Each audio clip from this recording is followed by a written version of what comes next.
का ये कहना है कि हम सरकार से बदला लेंगे, सरकार जो है हम ये पलट देंगे, चाहे हमको 500 करोड़ खर्च करने पड़े। माननीय अध्यक्ष जी,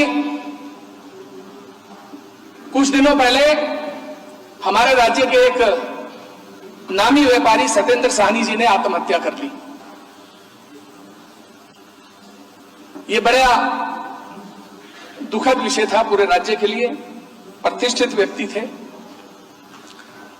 माननीय अध्यक्ष जी, मैं माननीय मुख्यमंत्री जी को भी साधुवाद देना चाहूंगा कि जिन लोगों के सामने पूरी देश दुनिया के राष्ट्रपति प्रधानमंत्री झुका करते थे, उन्हें आपने उठाकर बंद कर दिया। मैं डीजीपी को भी साधुवाद देना चाहूंगा कि तमाम आरोपों के बावजूद आप झुके नहीं और आपने उन लोगों को बंद करके रखा। आपने प्रयास किया कि उस साहनी परिवार के साथ न्याय हो। लेकिन यहां से कहानी शुरू होती है। माननीय अध्यक्ष जी, असल में कहानी क्या है? सत्येंद्र साहनी जी की कंपनी के साथ एक ज्वाइंट वेंचर किया गुप्ता बंधुओं ने। यह नाम इस सदन के लिए नया नहीं है। माननीय अध्यक्ष जी, बाद में उस व्यक्ति के ऊपर दबाव बनाया जाने लगा कि आप हमें 100 करोड़ रुपए दीजिए, हम एग्जिट कर जाएंगे। उनको तमाम अपने राजनीतिक संबंधों का देश दुनिया के हवाला दिया गया। वो व्यक्ति इतना प्रभाव में आ गया, इतना मानसिक तनाव में आ गया कि उसने आत्महत्या कर ली। माननीय अध्यक्ष जी,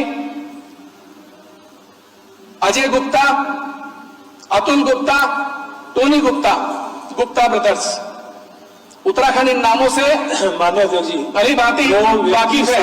में नहीं है, नाम ना लिया जाए, कृपया उनका नाम न लिया जाए तो बेहतर। नाम ना लिया जाए। हाँ, गुप्ता बंधुओं को माननीय अध्यक्ष जी, उन्होंने हमारे राज्य में एक शादी की। तत्कालीन मुख्यमंत्री वहां पर घराती थे।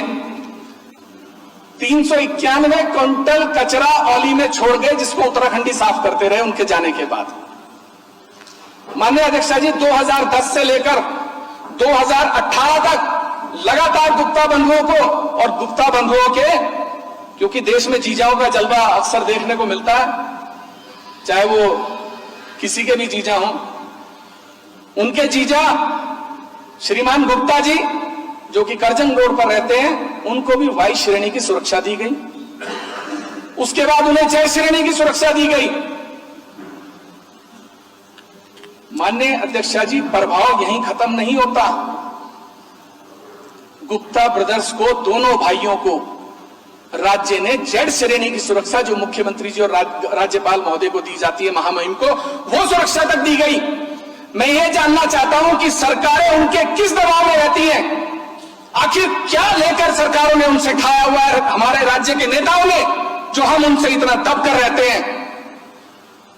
किस आधार पर जिन लोगों को पूरी दुनिया में वांटेड घोषित कर दिया गया, एफबीआई ने जिनके खिलाफ इन्वेस्टिगेशन खोल दी, जिनके खिलाफ रेड कॉर्नर नोटिस जारी कर दिया गया, जिनको दुबई में गिरफ्तार कर लिया गया, जिनके खिलाफ साउथ अफ्रीका में सबसे बड़े भ्रष्टाचार के चलते रेमंड जोंडो श्रीमान महामहिम, जो कि पूर्व सुप्रीम कोर्ट के जस्टिस हैं, उनकी अध्यक्षता में आयोग बनाकर जांच कराई गई।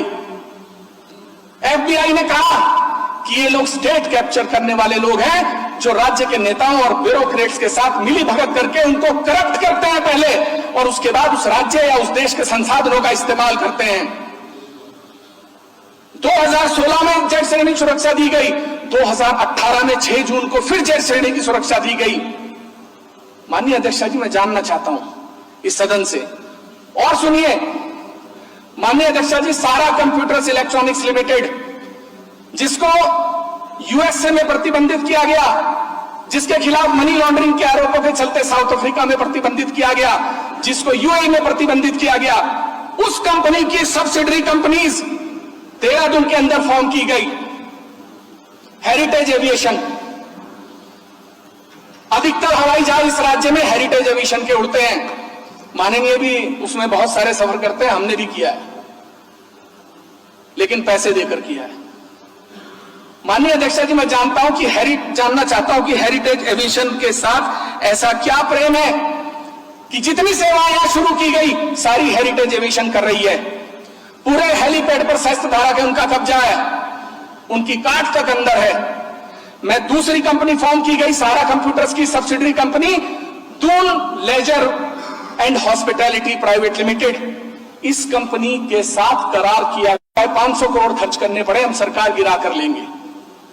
मैं एक बात कहना चाहता हूं, हमारे मतभेद हो सकते हैं सरकार के साथ, लेकिन मनभेद नहीं है। अगर उत्तराखंड राज्य की तरफ कोई आंख उठाकर देखेगा तो हम मिट्टी में मिला देंगे। मैं चाहता हूं कि सदन की कार्रवाई रोककर इसके ऊपर चर्चा हो और इनके खिलाफ ईडी और सीबीआई की जांच कराई जाए।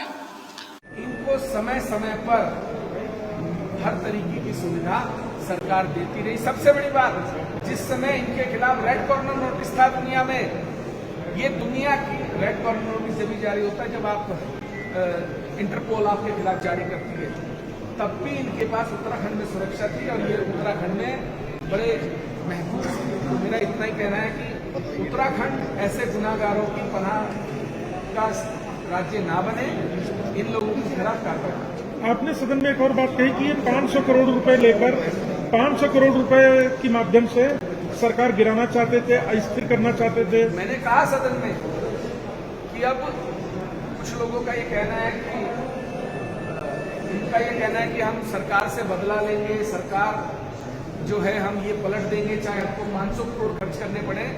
तो मैं इनको इतना कहना चाहता हूं, हमारे सरकार से मतभेद हो सकते हैं, मनभेद नहीं है, और राज्य के प्रति हमारी निष्ठा में कोई कमी नहीं है। कोई भी व्यक्ति उत्तराखंड राज्य की तरफ आंख उठाकर देखेगा तो मिट्टी में मिला दिया जाएगा।